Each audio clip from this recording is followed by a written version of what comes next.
Hey everybody, hi, it's Lana coming to you from my studio closet, and today we're going to talk about the top resources that every watercolorist should have.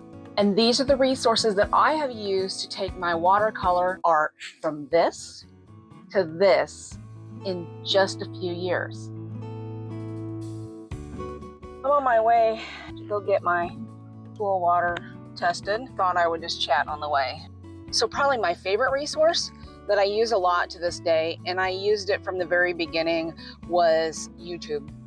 I mean, we're here, it seems obvious, but there's just so much that you can learn on YouTube. I mean, it's right straight to the source. The great thing about I'm back. One thing I really love about YouTube is it's like straight to the horse's mouth. You have individuals who they are like on the forefront, they are on the ground of creating, and they're out there showing you directly. There's no middleman. You are learning how to be the best from the best directly. There are so many learning channels on YouTube, and it's not just watercolor. You know, obviously there's tons and tons of things that you can learn. You could even learn like grant writing or about residencies, product reviews, etc. But you can also learn other mediums also. You know, you may be a watercolorist, but it never hurts to know how to do something in oil or acrylic, sculpting, ceramics, etc. You should always be learning.